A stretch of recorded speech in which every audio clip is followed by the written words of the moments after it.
Do monometal bullets, meaning copper or all copper alloy bullets, kill better, worse, or just differently than traditional lead core bullets?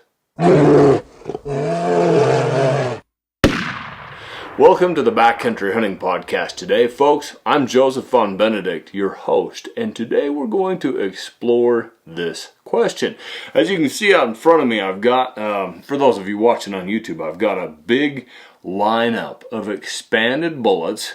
These are all recovered from actual game animals, as well as a few examples of unfired monometal bullets and some cutaway monometal bullets. So for those of you watching this, we'll use these as kind of a visual as we're explaining a few of the different types and characteristics of this variety of hunting bullet. So we're specifically going to focus this time on a couple of things, right?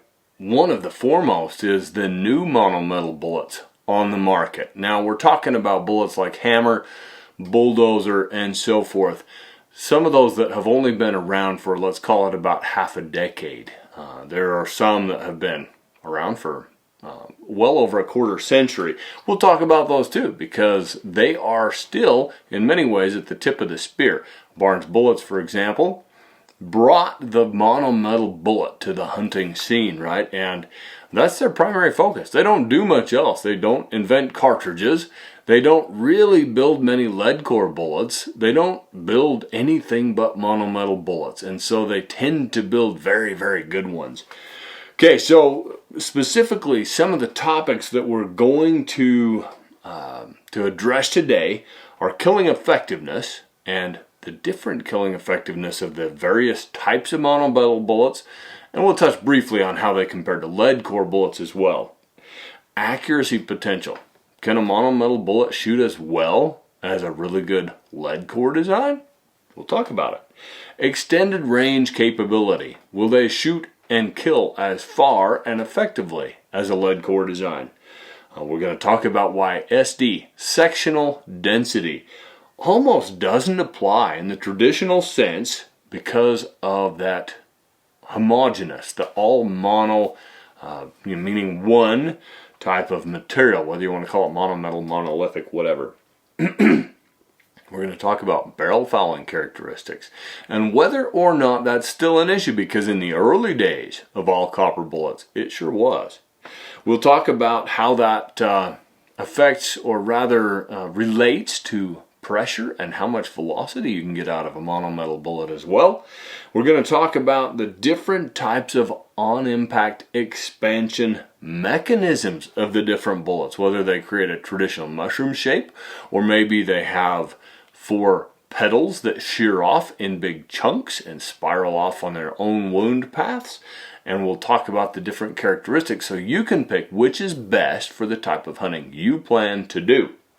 And finally, that's our wrap-up focus, is how to choose the right monometal projectile, assuming you decide to go with one for your specific hunt. Okay? So first, before we dive in, let's define exactly what a monometal bullet is. I'm going to consult my notes here for a moment. Most simply put, it's all one material, right? It's all copper or a copper alloy. Used to be called gilding metal in some circles until that became problematic in certain ways that we don't need to get into. An interesting way to define monometal bullets is how they differ from traditional lead core designs, because that fundamental understanding of how a lead or lead core bullet performs is baked into our psyche as hunters, right? Because that's all we've had since the very beginning of projectile firing firearms. So there's typically less expansion in a monometal design. There's typically no fragmentation. Now, I'm not talking about engineered fragmentations of 4 petals. I'm talking about catastrophic fragmentation, like where the front third to 2/3 of a lead core bullet erodes off into microscopic particles, right? There's none of that with a monometal bullet.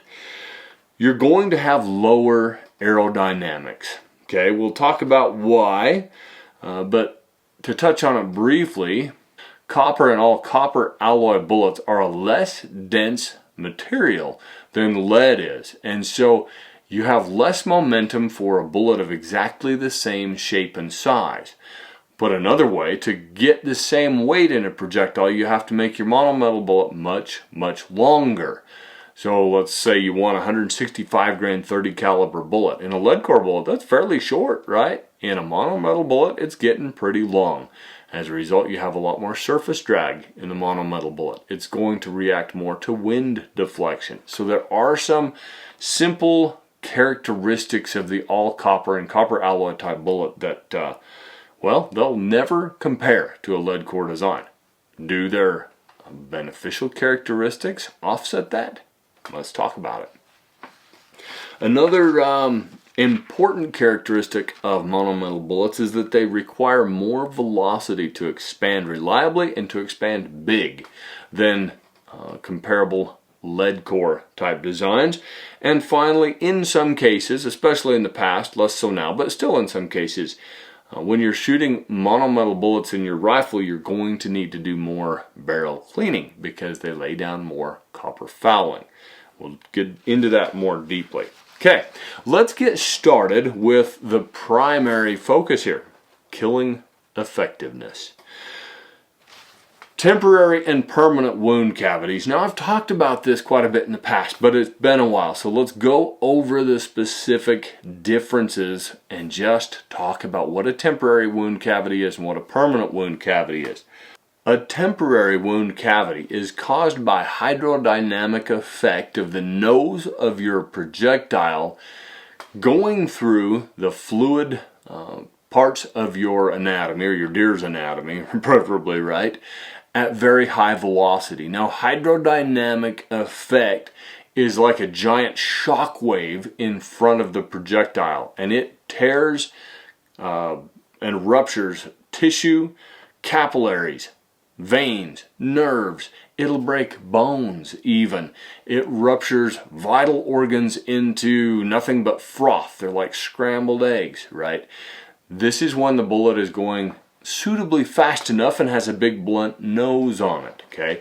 Typically your temporary cavity will be football shaped, with the nose of the football on the entrance side of your wound, right? And then it'll be this big, bulging, football-shaped wound cavity that tapers off. And let's back up a little bit. The nose of this football-shaped tapers up because the bullet is at that point expanding. And as the nose gets bigger and bigger, becomes a more blunt projectile up front, right? It's a bigger fist pushing through those vitals and that tissue, those bones, and as a result it's displacing more fluid, which radiates off at extreme speed in that shockwave effect and does all this damage, right? So it kind of increases in a cone, rounds out, and then decreases in a cone as the momentum of that bullet is lost, due of course to opposing forces against the nose of the bullet. As the bullet slows down, it creates less hydrodynamic effect with the fluids.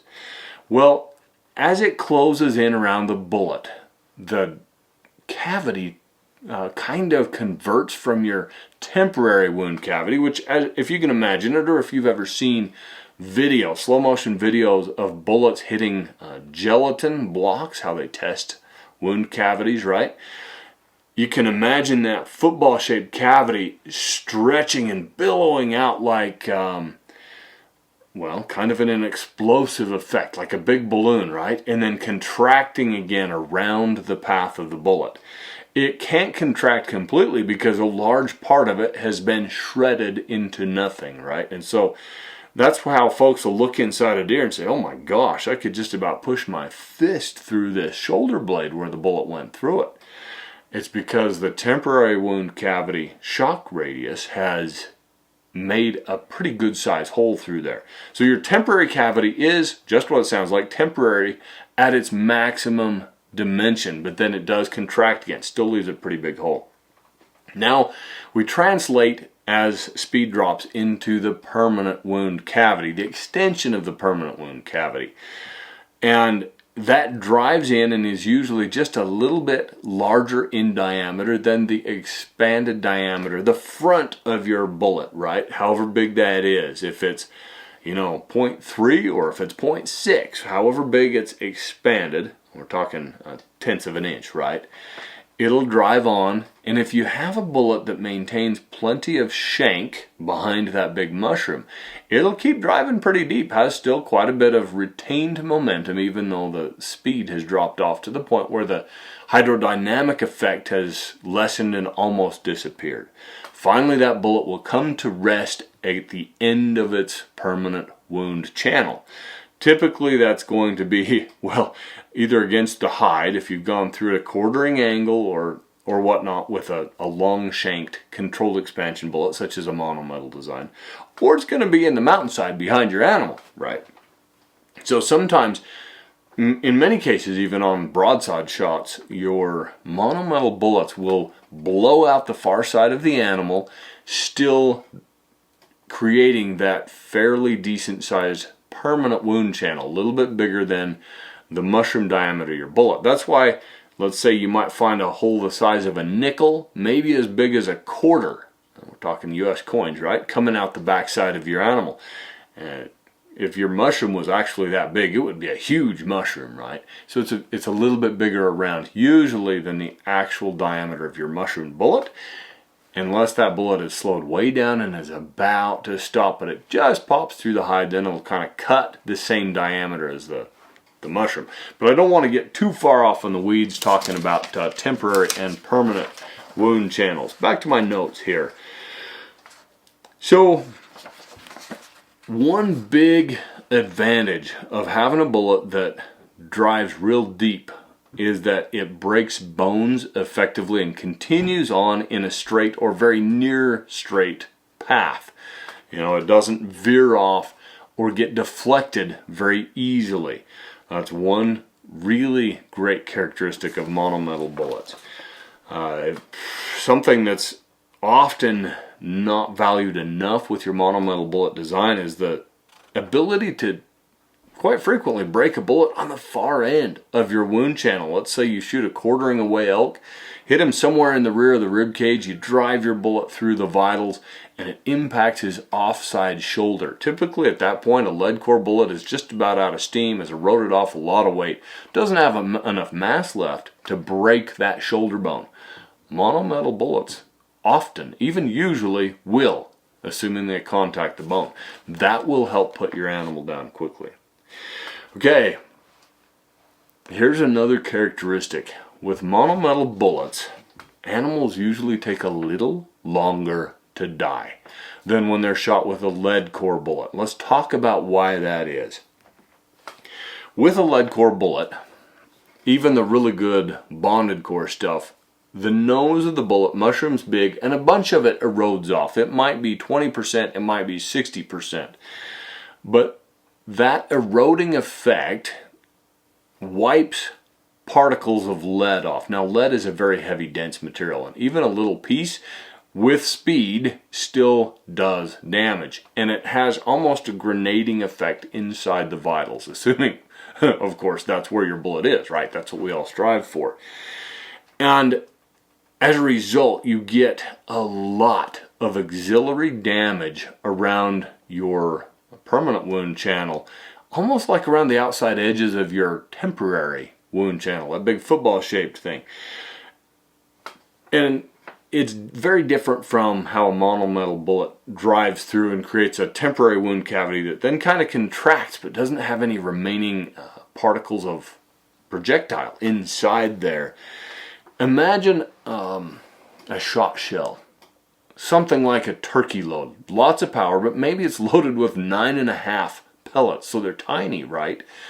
Well, you shoot it through the ribs and, well, the hide, the ribs, that layer of muscle, maybe at the back of the shoulder, into the vitals, and then suddenly that mass, maybe an ounce or whatever your payload is, of 9.5 pellets just distributes through the lungs, the heart, all of the various large vessels, blood vessels inside the lungs. It's going to do catastrophic amounts of damage. It will shut down the respiratory and the cardiac systems very quickly. Okay, that's why lead core bullets tend to kill so fast. And this is true even of, as I mentioned, the really tough controlled expansion types. Some lead is going to get wiped off the nose and distribute out through the vitals. Monometal bullets can't do that. Even the ones that have 4 petals that break off, like your hammer bullets and your cutting edge bullets. On occasion, a Barnes LRX or similar bullet that hits at really high speed will shed its petals. Those things do become auxiliary projectiles. They spiral off from the primary wound channel and create little wound channels of their own. But you're never going to have that same grenade-like effect as a lead core bullet. As a side note, that's one reason that the Barnes type bullets and some of the other target type bullets can kill so fast. If you shoot something, you put your bullet right inside the lungs and then that bullet grenades, it just shuts everything down. It's very effective, but it's inconsistent, which is one reason I'm not a big fan of using target bullets on at least reasonably large bodied game. But I digress again. Okay, so there's no fragmentation in the traditional sense in a all copper bullet, and as a result animals tend to bleed out a little bit slower. Blood pressure drops a little bit slower and so forth. Your animal might run 50 or 60 yards instead of 40 yards. But most likely you'll have a blood trail, so it's not a problem. Another thing to know about monometal bullets is they are more challenging to get them to mushroom on impact. So you're going to want to drive them as fast as you can. Right? Velocity directly benefits a monometal bullet in helping it expand fully. And if possible, it's best to aim for the shoulder rather than behind the shoulder. Yes, you're going to damage a little bit of meat. However, that's minimized by the fact that this bullet doesn't distribute a whole bunch of eroded lead fragments into the meat, right? You'll have a hole through it. There will be a little bloodshot meat around the hole that you'll have to cut away. Yes, but what hitting the shoulder does is that heavy muscle, usually a few inches of dense, very powerful shoulder muscle, right? Plus, with some luck, a little bit of bone contacted inside that shoulder. It ensures that your monometal bullet expands fully. Just more resistance hitting the face of that bullet and causing it to spread out into a mushroom shape. Additionally, shoulders and the muscles in them transfer energy into the nervous system more effectively than lungs do, right? If you pop through the rib cage, maybe don't even hit a rib, so you've got a little bit of hide, a little bit of, half inch, a quarter inch of muscle, and then you're straight into the lungs, which are, as I like to say, just strong bubbles, right? There's no mechanism to really carry shock directly to conduct that shock into the nervous system of the animal. If you hit a shoulder bone, that's going to jar the spine, and often that animal will drop on the spot. Same thing with real heavy muscle, especially if it's contracted. It will spread that shock throughout the skeletal system, and it just tends to put down animals more quickly when you shoot them with monometal bullets on the shoulder. Okay, back to my notes.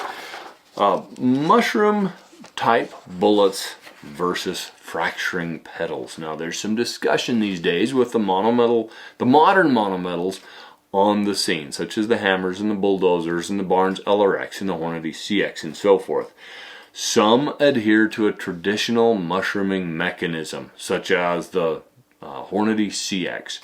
I would say the Nosler E-tip and Hornady's Trophy Copper Bullet all fall into that same family.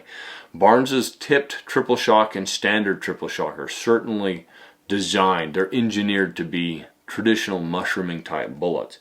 Their LRX is a bit of a hybrid. At close range, high speed impacts, the LRX will often expand real big, and then those 4 petals will fragment off and create that effect where they spiral away from your primary shank of your bullet and create their own little auxiliary channels.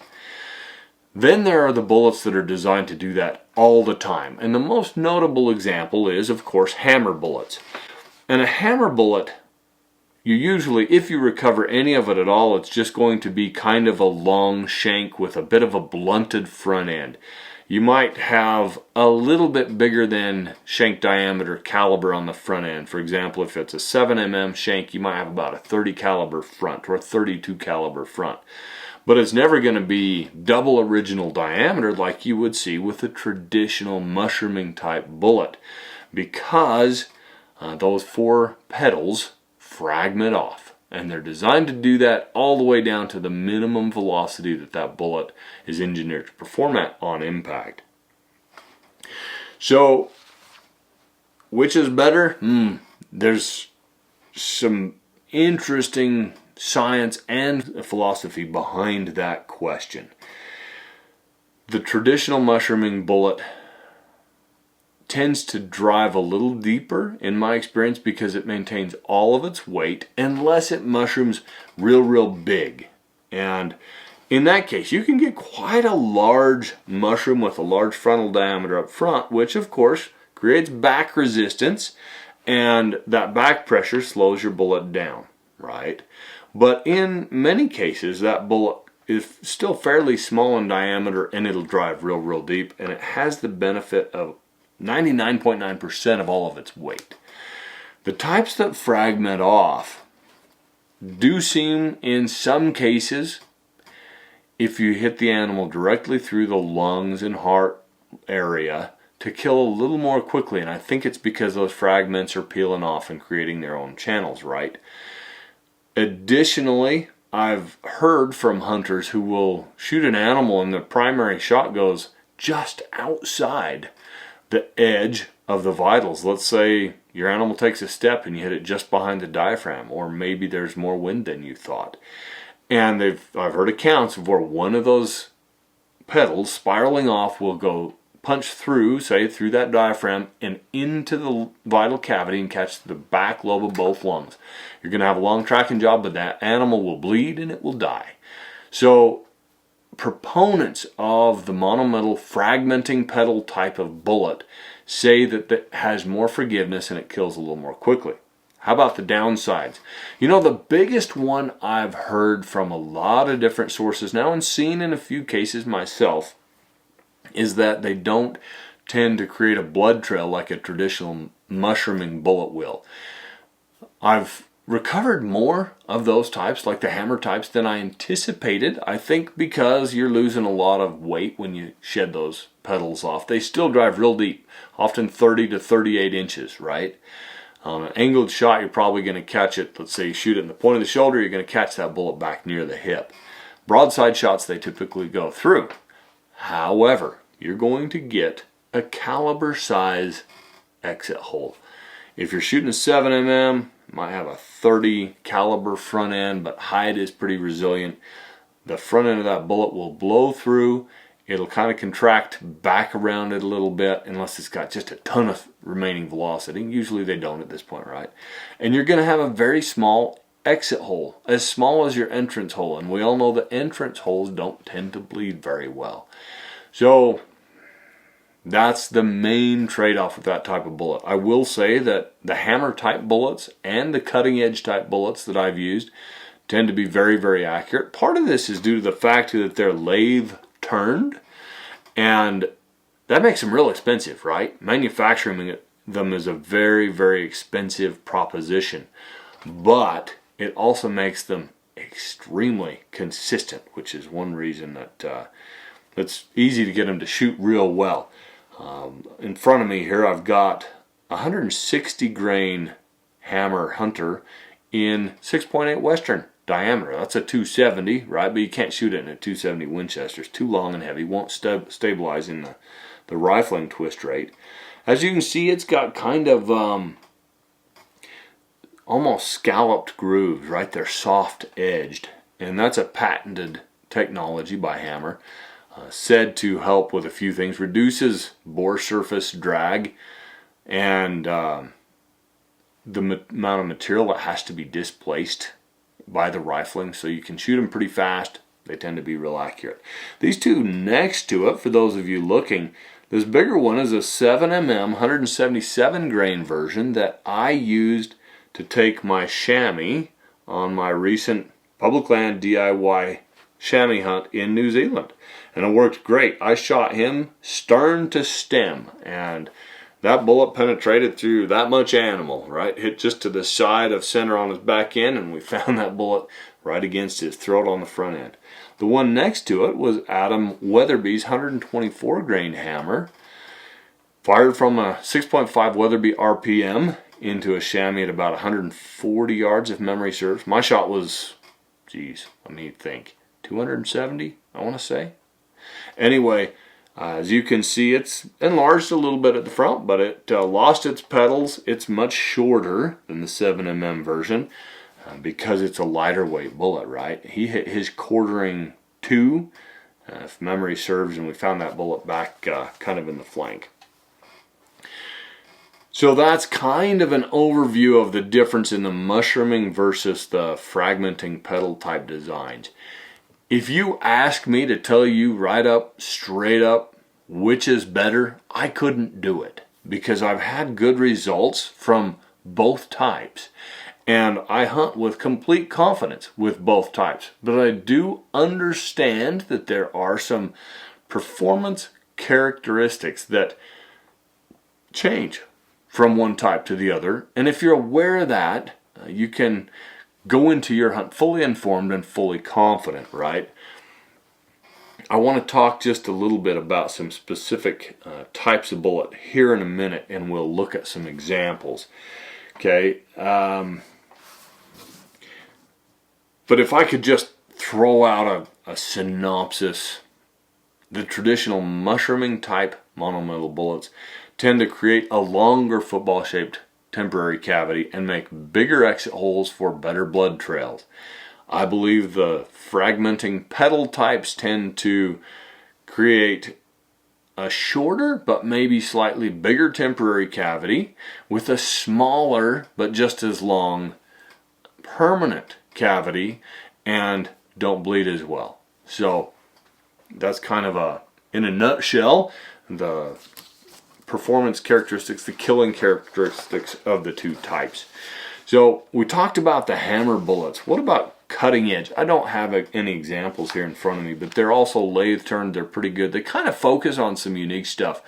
Bullets for specialty, because I love these cartridges. Rounds such as the 348 Winchester, some big bore stuff, 4570, 416 of the various types, the 375s and so forth. But you can also get some great 30 caliber and different type hunting bullets from Cutting Edge. I want to show you a Barnes LRX that was recovered from a close range impact. Not a super close range, but close enough on an elk. Hit him behind the ribs. I recovered this bullet at the point of his offside shoulder. And for those of you that can't see, it's a shank of an LRX with a little miniature mushroom up on front. It's almost like maybe half again the size of the full shank, and it's really performed very much like a Cutting Edge type bullet will. Next to it in a lineup, I've got a little 6.5 caliber LRX. It's just a beautiful, perfect little X-shaped mushroom. That's a wonderful bullet if you're going to step up from something like a 6mm 243 or a 6.5 into hunting elk. Remember, shooting a little bullet like that into a big bull elk, you're killing them like you're killing them with an arrow. They're not going to show a lot of on-impact reaction, and they're going to take a little bit to die. So try and get multiple shots in them. If you can't, one and he vanishes, right? Give him a little bit of time to die and then track him down. Next to that is a beautifully mushroomed, a big mushroomed LRX bullet. This is that 152 grain bullet that was recently designed by Barnes for the 280 Ackley improved cartridge. My friend Austin Brown shot this one into a bull oryx in Namibia last November and killed it beautifully well. You can imagine that just by seeing that mushroom and how effectively large it is. Next to that, I've got a 185 grain typical tipped triple shock bullet in a 338, and that was fired from a Weatherby 338 RPM into, I believe this one's out of my kudu bull from 2022, spring of 2022, hunting with Jock Strauss, Kovas Hunting Safaris, excuse me, in Namibia. Just another great kill. Quartering away slightly, hit a mid-rib cage. We found this bullet at the point of the offside shoulder. Or was it the other way around? Might have been on the shoulder and found in the off mid-rib cage area. I believe that was the case. And then next to that, if I've got this correct, is the bullet that Austin Brown used that same safari, spring of 2022, to shoot a giant kudu bull that flushed like a quail in front of him. If I remember right, he shot it with his 375 H&H, 300 grain standard triple shock bullet at about 25 yards, inside 25, might have been 15. Hit it in the hip, drove it up forward through the paunch into the vitals. That is why you shoot a big bore cartridge with a monometal bullet. Just fantastic.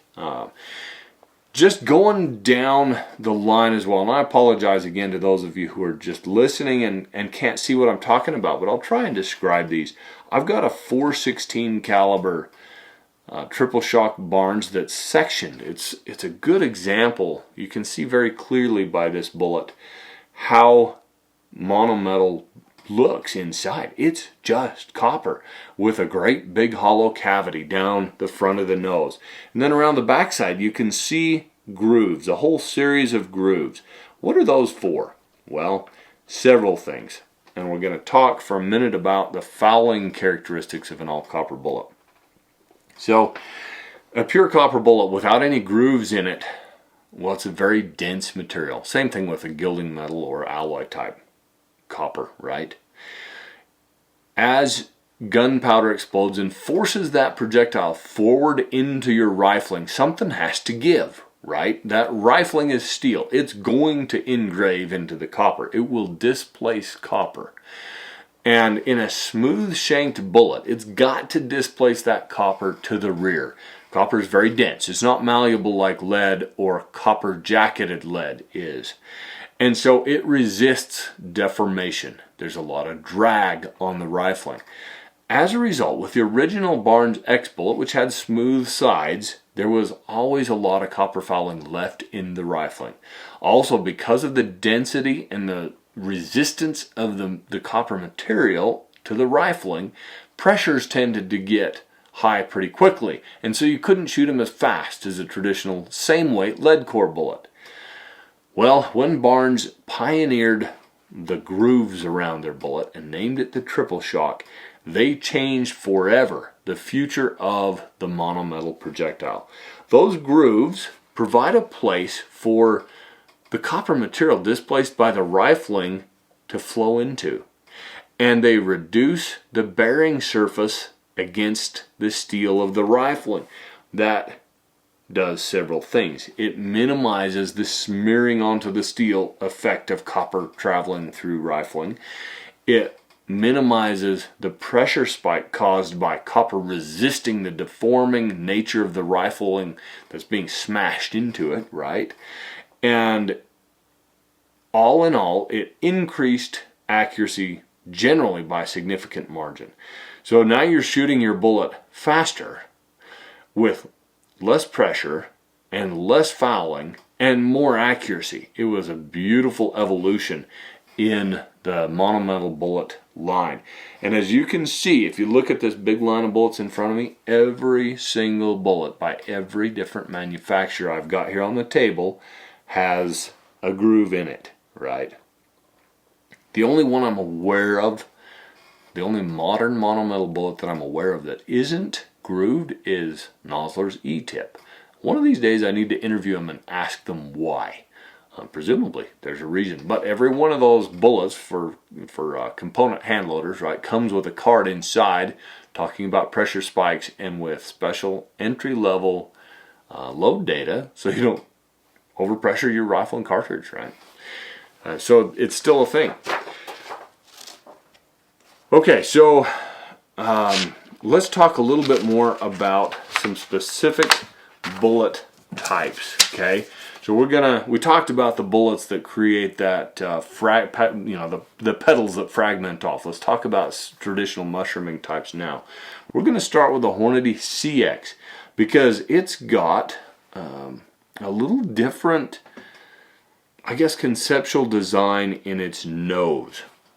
They don't skive the inside edges or the inside parameter of the hollow nose, and as a result, the mushroom is an actual kind of round-faced mushroom. It will rupture and tear around the edges of that mushroom as it bulges and expands rearward, but it tends to create a nice big mushroom and a nice final shape. Okay, if it encounters too much pressure, it can smear off.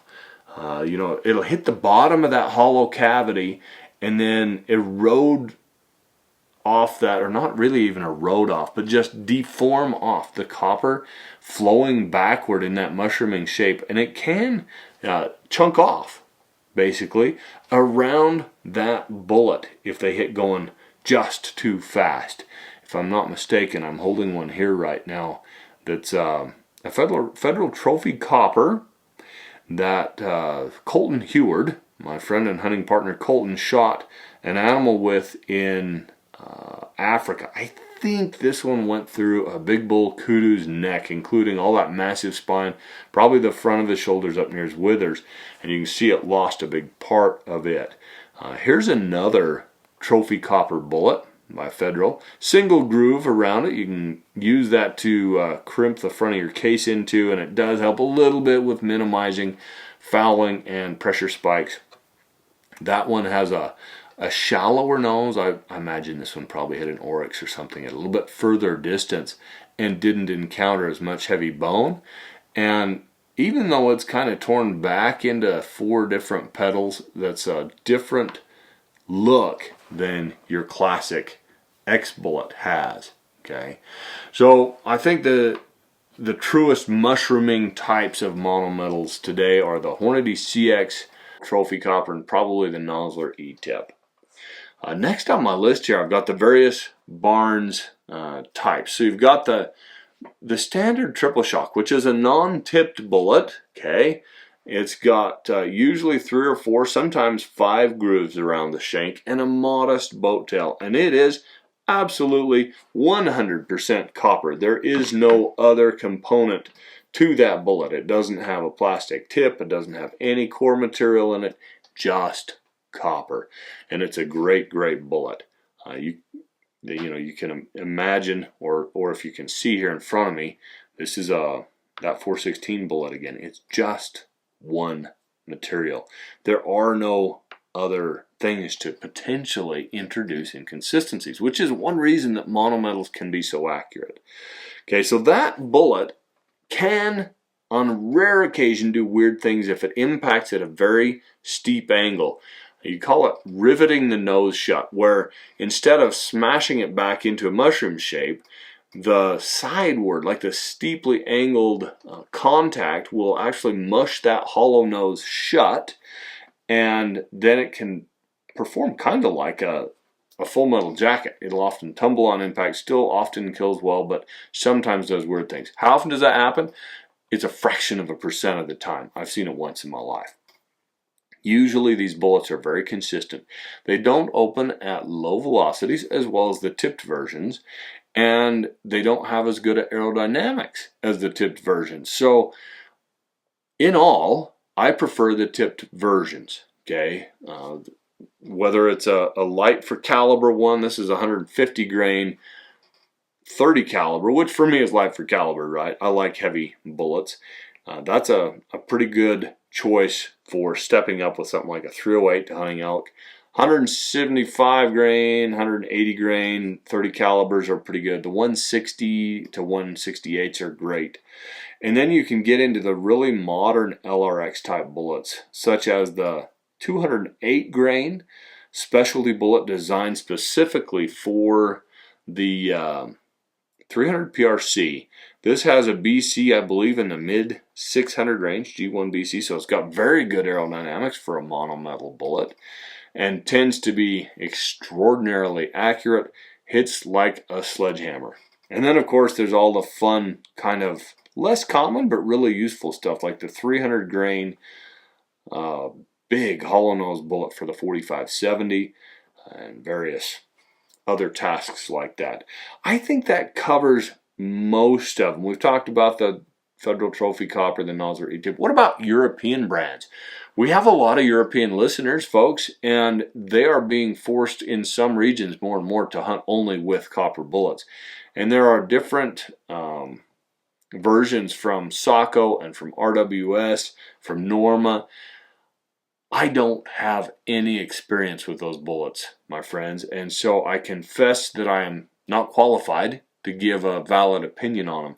In fact, folks in Europe, if you have extensive experience or have seen extensive use on any of the European types of monometal bullets used on big game over there, whether it's roe deer, wild boar, red stag, whatever, mouflon, fallow deer, moose in Scandinavia, I would love to hear from you. Please either ping me on Instagram or write on patreon.com/backcountry. You can just use the messaging app there and send me your opinions, your experience. Patreon is best. I know it's a membership type thing, but I check that on a daily basis and respond as fast as I can to every one of those messages. So I'm a lot more in tune with that communication method. Okay, just for fun, let's look at some, since we've been talking about all these other types of mushroomed bullets, let's consider some traditional lead core type bullets. And you get a lot of different responses there. You can get, as long as it's bonded and you don't hit too much bone, you'll probably get a nice mushroom shape, right?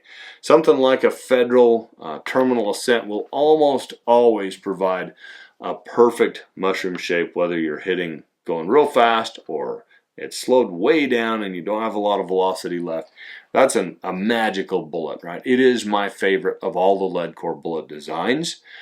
There are some other really good ones out there, don't get me wrong. The Swifts and the Hornadys and the Noslers, there's a lot of good bullets out there, but I love that terminal ascent. They're hard to find right now, folks. If you contact a ton of bone, your bullet, your lead core bullet, can get really distorted. I've seen lead core bullets that were almost unrecognizable after you dig them out of the animal. And that's just an effect of the lead's malleable nature and the tendency that it has to fragment a bunch into different directions. Something like a good bonded core bullet, you're still going to have a heavy duty shank that holds together. Even if it looks gnarly and weird, it's going to continue driving deep and kill well. On the far end of that spectrum, what you really don't want is a bullet that fragments into a bunch of pieces. Maybe you just have a little shred of copper jacket left, right? What good is that going to do you?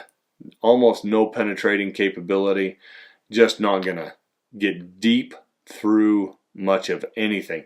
And you'll have a few big chunks of lead and a whole bunch, literally hundreds and hundreds of tiny fragments. I saw an x-ray once conducted by biologists studying the dispersal of lead fragments in the vitals of a deer, and they shot a deer right through the lungs and then laid it on its side and x-rayed it, and then blown the image way up, and they counted over 350 separate lead particles in through all those lungs. Now, does that bother me as somebody who likes to eat venison? Not a bit, because most of those particles are going to be in the vitals, right? Inside the lungs, inside that thoracic cavity. And if there's a lot of bloodshot meat around the entrance and or exit hole, I'll just cut it out. I have dogs that love to eat it, and I would rather kill quickly and cleanly by shooting through a shoulder or something, losing a little bit of meat, than risking, single lunging something through the back of the vitals or something. So it doesn't bother me a bit. Plus, yes, lead is hard on you, especially if you eat too much of it. But, our forefathers ate lead pellets out of ducks every year for years and years. And, I'm not saying eat lead pellets, folks, but I think sometimes we get way too wigged out about the potential for lead poisoning, just exercise some caution. Don't eat lungs and cut away bloodshot meat. You'll be just fine. Okay, moving on to get off my little soapbox there.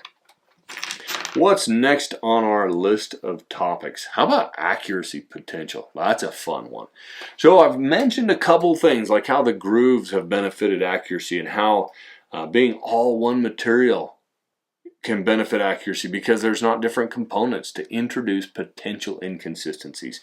Another that can really be good is that lathe turned characteristic. You get a basically perfect bullet off of a lathe. When you're extruding and then swaging bullets to shape, it's hard to keep them quite as consistent. And does that mean they can't compete with a lathe turned monometal bullet? Absolutely not. So the hammers, the cutting edges, and all those other lathe turned bullets, the lasers, some of those terrific bullets that the extreme range shooters are using now on targets, they're all lathe turned, right? Maybe that's the pinnacle. But if you have to pay $3 a bullet, that's too much for a lot of folks that want to practice and get real familiar with and accomplished with and confident in their hunting tool. So, bullets from Barnes, from Hornady, from Nosler and Federal and others shoot super, super well. I have shot Barnes bullets into sub-half inch 5-shot groups at 100 yards out of certain rifles with right loads, right?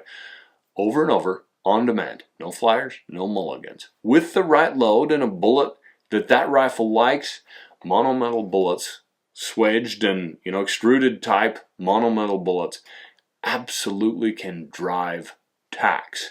So don't listen to that argument if people are telling you they can't shoot well. Now, how do you hand load a monometal bullet for accuracy? There's no secret sauce, but I've never found it difficult. I seat them, for starters, 50 thousandths off the rifling, right? And I try and find a propellant that nearly fills the case up, so I have maximum case fill, and I just go try them. And if your rifle is obviously inaccurate with that combination, switch immediately to another powder. Playing a little bit with powder charges up and down is probably not going to help you out. So try another powder. And if you try 3 or 4 powders, usually you'll suddenly find one that you go, whoa, that's where it's at, right? So just good common sense hand loading practices usually yield really good results with monometal bullets.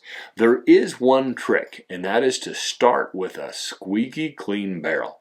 If you go out with a badly fouled rifle barrel and start putting monometal bullets in it, you're probably going to get poor accuracy. It's just a fact of life. So if you want your loads to shoot well, whether it's factory ammo or hand loads, clean your rifle now and then, and especially clean it before you go out for a long range session of testing hand loads. Now, do you need to clean it every 10 rounds or whatever? Probably not. You probably don't, and if it's a good barrel, you probably go 50 to 100 rounds before needing to clean it, before accuracy starts to degrade. If it's a fantastic barrel, we're talking single point, cut rifled, hand lapped barrel, you might not get degrading accuracy. You might hit 200 or 300 rounds of monometal bullets and not see any decrease. Great, right? Some inexpensive entry-level rifles with fairly rough bores with a lot of machining and tool marks left inside them, you may have to clean every 15 or 20 rounds with monometals to maintain accuracy, but probably not. And even if you do in the beginning, those barrels will burnish smooth, and eventually you'll be able to shoot more, 30 or 40 rounds before you have to clean, right? One other, accolade for monometal type bullets, and that is in the ELR heavy rifle game. So we're talking shooting from 1.5 miles to 3 miles now, right? This is extreme stuff. Almost everybody is using monometal bullets. Long, pointy, highly aerodynamic, lathe-turned monometal bullets. And usually of .375 caliber or bigger. Huge, right? These guns, all they lack is wheels to be an admirable artillery piece. Okay, how about another hunting characteristic? Let's talk about extended range capability. wouldn't you think if the best extreme range competitors in the world are now using monometals, that you should be able to use them for hunting at some pretty extreme ranges? Actually not, folks, and there are a couple of reasons why. Bullets in your traditional hunting calibers, well, they have some characteristics that minimize their effectiveness at long range. Your traditional weight, traditional diameter bullets being fired out of traditional and even the modern hunting cartridges such as the PRCs and so forth just don't have aerodynamic capability that competes with the best lead core bullets. So if you talk about Berger's and Hornady ELD match bullets, you know, the good stuff these days runs on the G1 ballistic coefficient scale from about the high sixes, let's call it 680 up into 800, right? 180 grain 7mm ELD match bullet from Hornady has a .793 or 797, I think it is, BC. That's basically 800. That was unheard of even just 10 years ago. In contrast, even the very best long-range monometal designs are going to have a BC barely over 600, maybe approaching 650. Yes, there are some by Bulldozer and others that advertise higher BCs.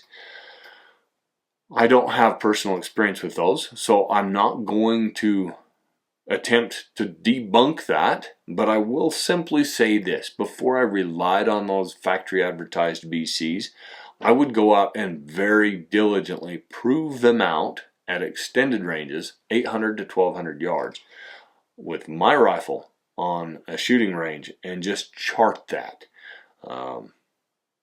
Bullet manufacturers throughout history, since BCs became a thing, have displayed a concerning propensity to inflate BCs.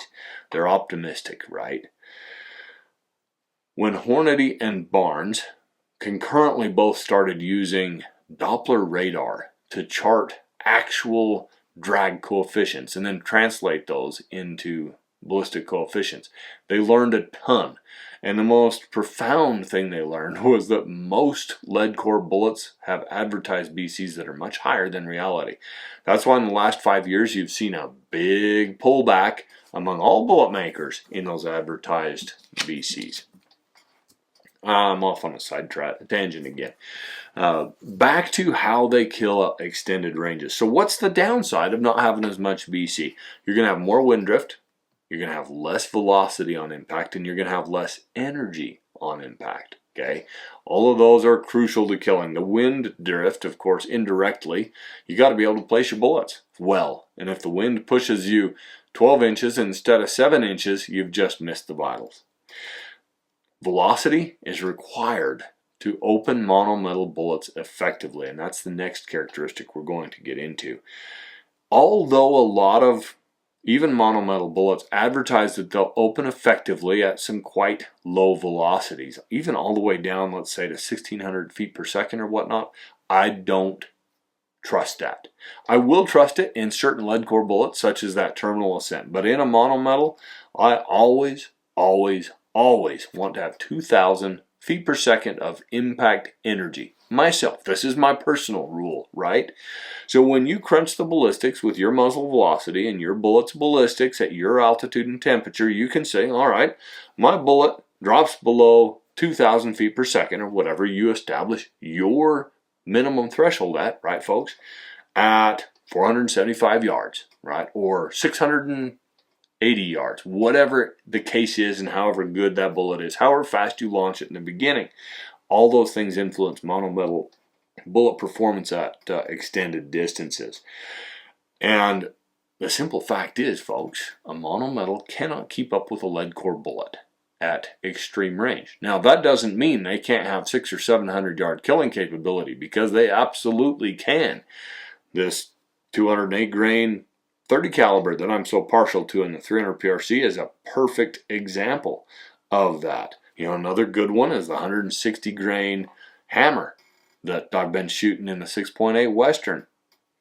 Really, really effective out to let's say 500 yards. Most good hunting cartridges, with some impressive muzzle velocity, can achieve that. And the really well-designed projectiles with good efficient cartridges can get you to 600 or 700 yards. And you know me, folks, I think everybody should be lethal to 450, but I don't think anybody should make a practice of shooting past 600 yards unless it is their life's passion and they eat, breathe, sleep, and dream about long-range shooting, and they wear out multiple rifle barrels every year practicing. That's a different story. So the net result here, to break it to you, folks, you've gathered it now, but a monometal bullet at extreme range is simply less effective than a lead core bullet. It's one of those characteristics that you should know and accept, because it's a thing. And if you push those parameters, you're going to get yourself into a little bit of trouble. You're better off learning to shoot really well to 500 or 600 yards. However, however far your rig will get you really effectively to. Maybe that's 250 yards. That's fine, folks. Be as good a hunter as you can be, so as to get as many opportunities as you can. Be as good a rifleman as you can be, so as to make the most of those opportunities and earn a few more out there a little further, 420, 450 yards. And you'll do well. Let's talk a little bit more about maintenance, and then let's talk about how to pick exactly the right one out of all these choices for your tasks, right? So, how do you maintain your rifle barrel and your load to shoot monometal bullets well? Really, it's about starting clean and staying clean. I don't like to use strong ammonia-based solvents. I've talked about this in the past in other podcasts. I'm going to take the time to just address it briefly now. Ammonia-based solvents will get into the microfractures of this steel, right? This is stuff you see with a microscope. Ammonia does not wear out in potency. It doesn't go inactive after a few hours, and it will continue to erode down in those microfractures. As an Olympic shooter explained to me at the Norma Ammunition Factory once, you cause almost fissures. Like, imagine a crevasse in a glacier that's bigger inside than it is at the little hairline crack up at the top on the surface of the glacier.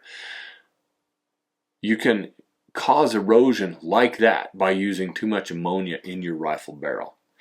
I asked him, well, if you've been using ammonia in your barrel, how do you get it out? And he says, 4 days, flush it for 20 minutes a day with warm water. That'll get it out. I thought, well, heck with that. I'm going to find a different solution. Thankfully, there are a lot of other good solutions. They just take a little more time. Vortex Eliminator is a great solvent that's easy on barrels, doesn't have ammonia in it, and it will clean out copper. The one, my go-to, is Sharpshooter. It's sharp and then shoot apostrophe R. I use both the foaming, they call it patch out, and then the liquid wipe out to clean my barrels with. And yeah, it might take you 45 minutes. Put a little bit in there, come back 5 minutes later, scrub it, put a little more in, come back. Rather than doing it all in one 5 to 10 minute go like you can with an ammonia-based solvent. I don't care. I want to protect my barrels. I love a good rifle barrel, and I treat them as well as I possibly can. Once I've got that thing squeaky clean inside, I run a patch with Kroil on it, K-R-O-I-L. You can find it at most automotive stores.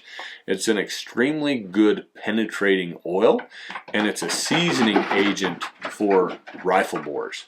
So prepare your rifle like that, and then you'll be in good shape. Now let's talk about how to choose the right monometal bullet for your specific hunts. And I'm going to kind of leave this on you folks. First thing you need to do is research, looking at your cartridge and the projected velocity it will produce with different types and weights of monometal bullets, and find a balance of that weight, the aerodynamic characteristic of that bullet, and the muzzle velocity, so you can project how far out you can maintain that 2,000 foot per second of velocity that will give you really good on-impact expansion with any of these bullet types, right? Next, test a few different options in your rifle. You'll be able to find a few that will qualify in that balance, right, between aerodynamics, speed, and maintain speed. Find a bullet that your rifle shoots really well. Understand the characteristics of that bullet, whether it's a traditional mushrooming type like the Hornady CX or the Federal Trophy Copper, or whether it creates a classic X shape like the Barnes type projectiles, or maybe it fragments off and leaves nothing but a blunt-nosed shank and 4 petals spiraling off on their own through the vitals. Whatever you choose, just understand its characteristics on impact and you'll do well with it. And then hunt with confidence. So I've got a final thought for you folks, but first let me just extend an invitation here. If you'd be so kind, rate and review the show on whatever listening platform you use. This is a really crucial time for this, for me, friends. It's what I call the spring doldrums, right? Everybody's off fishing and boating and playing sports, and the podcast world kind of almost takes a pause, takes a deep breath. At least the hunting podcast world. And so for the show to maintain and hopefully grow a little during this time period, I'm really counting on you folks. And rating and reviewing the show really helps. Also, just listen to them and share them with your friends. Share your favorite episodes if you'd be so kind. Join us on patreon.com/backcountry. I'm trying to do more material there for everybody so that you can view some bonus stuff even if you don't want to contribute to the show. But I'd invite you to sign up as for a basic subscription. They're not very much, and it'll get you all of access to all of our bonus content, including some discount codes for Timney triggers, 20% off, and so forth. It's awesome. And I just can't express appreciation enough to those of you that are already on board supporting the show. It really does make a tremendous difference. Okay, how about that final thought? Monometal bullets are potentially the projectile of the future. This is just what it is, right? I hope not. I hope we can maintain our freedoms and prevent laws from forcing us to use monometal bullets at all times. But here's the good news, folks. Monometals, the modern monometals, are awfully, awfully good. And much as I love a lead core bullet, and most of all, I love having good options to choose from. These days, I'm picking monometal bullets more and more, purely because they've become so darned good. I'm Joseph von Benedict, and I'll see you in the backcountry.